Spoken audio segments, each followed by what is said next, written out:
बहुत तकलीफ होती है जब आप योग्य हो और लोग आपकी योग्यता ना पहचाने।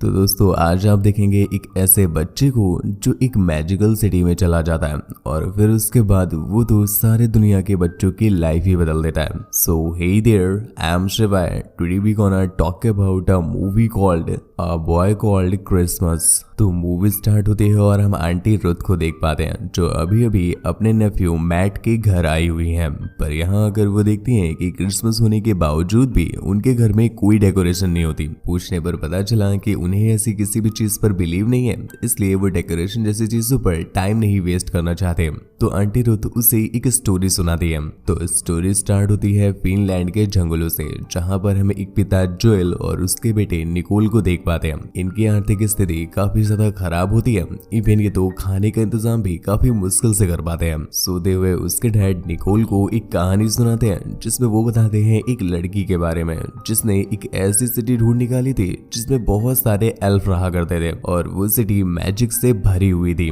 पर उसके बाद से आज तक कोई भी उस सिटी को नहीं ढूंढ पाया है। सोने से पहले निकोल अपने मॉम के उस लॉकेट को देखता है, पर इतने में ही उनकी नजर पड़ती है एक चूहे पर। जोएल ये देखकर तुरंत ही उसे मारने दौड़ता है, कहीं ऐसा न हो कि जो उनका बचा हुआ खाना है वो चूहा खा जाए। पर निकोल अपने डैड को ये करने से रोकता है और उसे अपना पेट बना लेता है, जिसके बाद उसने उसका नाम मीका रखा।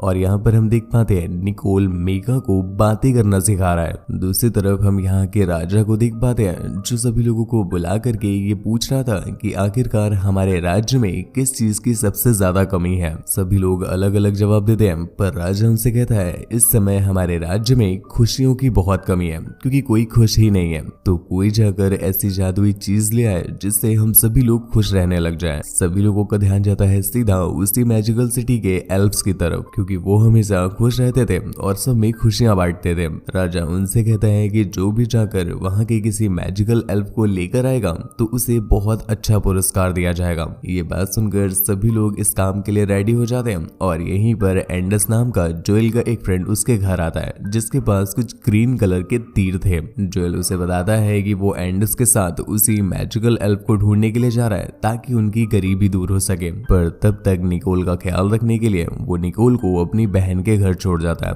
उसकी बहन वैसे तो बहुत ज्यादा केयरिंग और लविंग दिखती है, पर जैसे ही जोएल वहां से जाता है वो अपने असली रूप में आ जाती है, क्योंकि वो निकोल को बिल्कुल भी पसंद नहीं करती थी और वो उसे कुछ पुराने फटे कपड़े देकर घर के बाहर ही रहने के लिए कहती है। तो निकोल भी बाहर छोटा सा एक शेल्टर बना लेता है ताकि वो रात यहाँ पर स्टे कर सके, क्योंकि पूरा दिन तो उसकी आंट उससे घर का काम करवाती थी। देखते ही देखते महीनों बीत जाते हैं, पर अभी तक उसके डैड लौट कर नहीं आते, जिस पर उसे अपने डैड की बहुत याद सताती है। और एक दिन उसे ध्यान आता है कि जाने से पहले उसके डैड जोएल ने उसे एक रेड कलर की कैप दी थी ये एक दिन काम आएगी, जो कि उसकी मॉम ने उसके लिए बनाई थी। पर अंदर जाकर जब वो उस कैप को ढूंढता है तो वो देखता है कि उसकी आंट उसकी कैप को जला रही है। वो तुरंत ही उस कैप को निकाल कर बाहर लाता है और उसकी आग बुझाता है। इसी बीच उसे कैप के अंदर साइड पर एक मैप दिखाई देता है जो कि उन्हीं एल्फ्स की सिटी की तरफ जाने का रास्ता था। ये देखकर उसे समझ आता है कि वहां जाकर शायद वो अपने डैड को ढूंढ सकता है, इसीलिए वो अपने कपड़े, मीका और अपनी मॉम का दिया हुआ वो लॉकेट लेकर तुरंत ही निकल जाता है। कुछ दूर जाकर जब वो दोनों थक जाते हैं तो एक गुफा में रेस्ट कर रहे थे। तो इसी बीच निकोल एक बार फिर से मीका से बात करने लग जाता है, पर शॉकिंगली इस बार मीका भी उसका रिप्लाई कर रहा था। ये देखकर वो अचानक से डर गया। तो मीका उससे कहता है कि अरे इसमें डरने वाली क्या बात है, तुम ही तो इतने समय से मुझे बोलना सिखा रहे थे। खैर इसके बाद ये दोनों फ्रेंड बहुत बातें करते हैं और फिर यहाँ से निकलकर वो आगे का रास्ता तय कर रहे थे कि तभी एक रेनडियर उन पर अटैक करने के लिए आता है। ये देखकर निकोल तुरंत ही पेड़ पर चढ़ गया, पर तभी उसकी नजर पड़ती है रेनडियर पर लगे हुए ग्रीन एरो पर। तो उसे समझ आ जाता है कि उसके डैड जरूर यहाँ पर आए थे। वो नीचे उतरकर उस रेनडियर के पास जाता है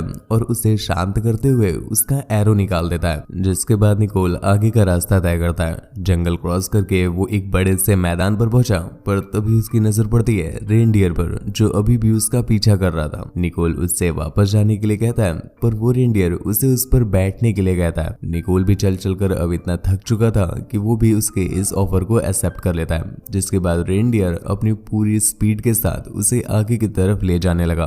खैर किसी तरह से वो लोग अपनी मंजिल तक पहुंच तो जाते हैं, पर यहाँ पर उन्हें कुछ भी दिखाई नहीं देता सिवाय एक चाकू के, जो कि निकोल के डैड का था और यहाँ पर पड़ा हुआ था। ये देखकर उसे लगता है कि शायद उसके डैड मारे गए हैं और इस वजह से वो सारी उम्मीद खो देता है और बहुत ही जल्दी उसका शरीर जमने वाला था। तभी मीका नोटिस करता है कि दो लोग उसकी तरफ आ रहे हैं, जिनमें से बूढ़ा पर्सन अपने जादू से निकोल को ठीक कर देता है और फिर अपना नाम टोपू और नूशा बताते हैं। एक्चुअल में ये दोनों भी एल्फ्स थे। निकोल उनसे एल्फ सिटी में जाने का रास्ता पूछता है तो वो उससे कहते हैं कि वो तो एल्फ सिटी पर ही खड़ा है, लेकिन निकोल को दूर दूर तक अभी भी कुछ नहीं दिखाई दे रहा था। तो टोपू ने उसे समझाते हुए कहा कि अगर निकोल सिटी में जाना है तो पहले दिल से उस पर विश्वास करना पड़ेगा। उसकी ये बातें सुनकर निकोल एक बार फिर से कोशिश करता है और शॉकिंगली इस बार उसकी आंखों के सामने वो एल्फ सिटी आ जाती है, पर टप्पू उसे अंदर नहीं ले जाना चाहता था और वो उससे कहता है कि यहीं से वो लौट जाए। लेकिन इतने में ही कुछ सैनिक आने लगे,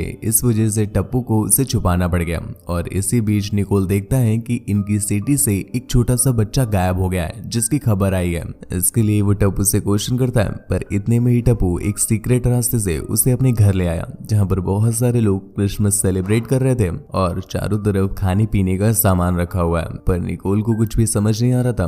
तब जाकर टप्पू को रियलाइज होता है कि शायद ये क्रिसमस के बारे में कुछ जानता ही नहीं है। निकोल उनसे कहता है कि क्रिसमस जैसा भी कुछ होता है क्या? क्रिसमस तो मेरा बस निक नेम था जिससे मेरी मॉम मुझे बुलाया करती थी। खैर टप्पू से कुछ समझा पाता इससे पहले ही उन्हें पता चलता है कि क्वीन आ रही है, तो सभी लोग यहाँ से भागने लगते हैं और क्वीन जब उन्हें पार्टी करता हुआ देखती है तो बहुत गुस्सा करती है। उसकी बातों से हमें समझ में आता है कि इस सिटी में क्रिसमस सेलिब्रेट करना बैन है। पर इतने में ही क्वीन की नजर निकोल पर पड़ती है और उसे इंसान देखकर बहुत गुस्सा आता है, जिस पर वो टप्पू को सजा देने लगती है। हम एल्फ्स के अलावा यहाँ किसी को आने नहीं देंगे और निकोल को टावर में बंद करने के लिए कहती है।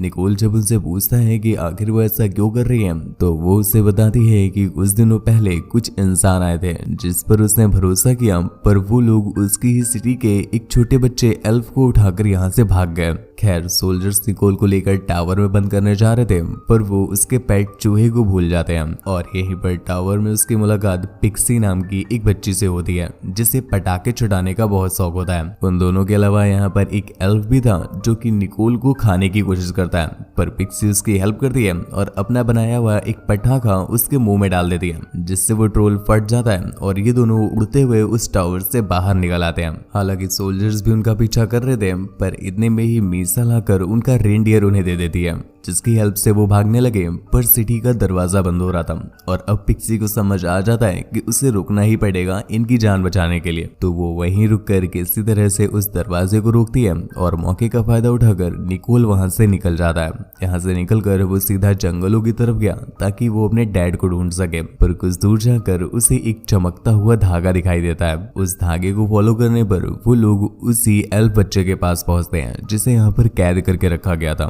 इतने में ही निकोल के फादर के साथ साथ उसके सारे फ्रेंड्स वहां पर आ जाते हैं। जोल को बिल्कुल समझ नहीं आता कि निकोल यहाँ तक पहुंचा कैसे, पर निकोल उनसे कहता है कि आखिर उन्होंने इस बच्चे को क्यों कैद कर रखा है। तो वो सभी उसे बताते हैं कि अगर वो इसे ले जाकर राजा को सौंप देंगे इसमें हमारा ही फायदा है निकोलस। तो हमें बहुत पैसे मिलेंगे, जिससे हम सभी की गरीबी भी दूर हो जाएगी। पर निकोल उनसे कहता है कि डैड मुझे ऐसे पैसे नहीं चाहिए कि मुझे किसी की खुशियां छीननी पड़े। निकोल की ऐसी बेवकूफी को देखकर वो सभी लोग निकोल और उसके रेंडियर को भी बांध देते हैं। अब यहाँ पर निकोल को काफी बुरा लग रहा था, पर आधी रात को उसके डैड आकर उसे छुड़ाने लगते हैं। जोल उसे बताता है कि उसे निकोल की बात समझ आ गई है और अब वो अपनी गलती को सुधारना चाहता है। पर इतने में ही बाकी के हंटर्स भी जाग जाते हैं और वो उन्हें मारने के लिए उनका पीछा करने लगते हैं। हालांकि वो जादुई एल्फ उस डियर को उड़ाने की कोशिश करता है, पर जो पीछे से उसके डैड उससे अटैच थे, इस वजह से वो डियर नहीं उड़ पा रहा था। कुछ दूर जाकर उनके सामने एक खाई आ जाती है और अब ना चाहते हुए भी उसके डैड को उसके डियर की रस्सी काटनी पड़ती है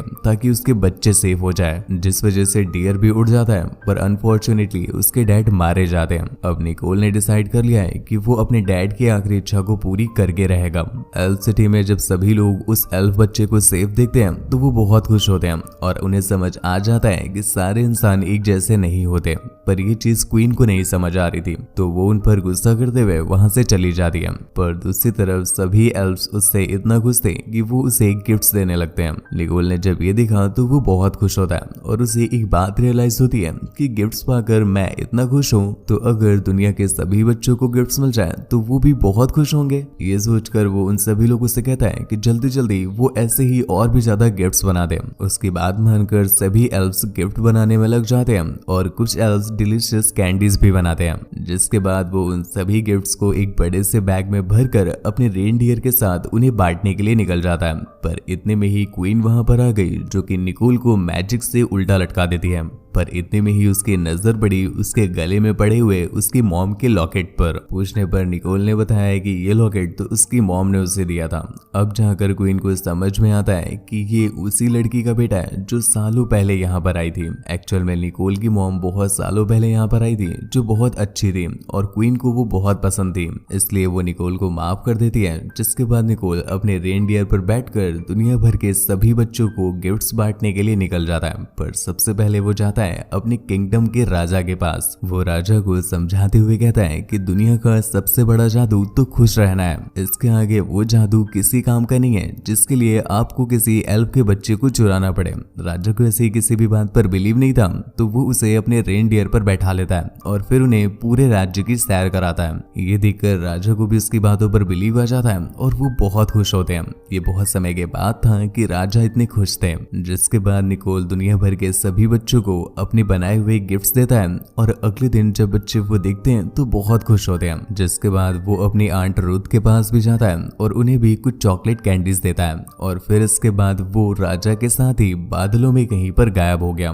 मूवी के आखिर में आंटी उन्हें बताती है कि हमें कभी भी होप नहीं हारनी चाहिए, क्योंकि ऊपर वाले ने हमारे लिए जरूर कुछ अच्छा रख रखा होता है। काम के बाद जब मैट घर पर वापस आता है तो वो देखता है कि उसका घर पूरी तरह से सजा हुआ है और बहुत सारे गिफ्ट्स और एक क्रिसमस ट्री भी रखा हुआ है जिसमें निकोल का ही लॉकेट लटक रहा था। खैर आंटी के भी जाने का टाइम हो गया है, पर जाते समय वो बच्चे नोटिस करते हैं कि आंटी भी एक एल्फ है और यहाँ पर हमें पता चलता है कि आंटी कोई और नहीं बल्कि वही बच्ची पिक्सी थी जिसे पटाखे छुटाने का बहुत शौक था। और इसी के साथ ये मूवी यहीं पर एंड हो जाती है। तो दोस्तों अगर आपको मूवी पसंद आई हो तो प्लीज चैनल को सब्सक्राइब कर लीजिएगा ताकि ऐसी ही और भी ज्यादा इंटरेस्टिंग वीडियोस आपको मिलते रहें। मेरे व्लॉग वाले चैनल को भी जरूर सब्सक्राइब कीजिएगा ताकि मैं आपका दोस्त बन पाऊं और आपके साथ मेरी लाइफ से रिलेटेड बातें शेयर कर पाऊं। मुझसे बात वगैरह करनी हो या मुझे देखना चाहते हैं तो आप इंस्टाग्राम पर आ सकते हैं। मेरी इंस्टा आईडी है आपका शिवाय, जो कि आपको स्क्रीन पर दिख रही है और लिंक नीचे डिस्क्रिप्शन में दिया हुआ है। तो आज के लिए बस इतना ही। अब ना और अपनी फैमिली का ख्याल रखें। Thank you.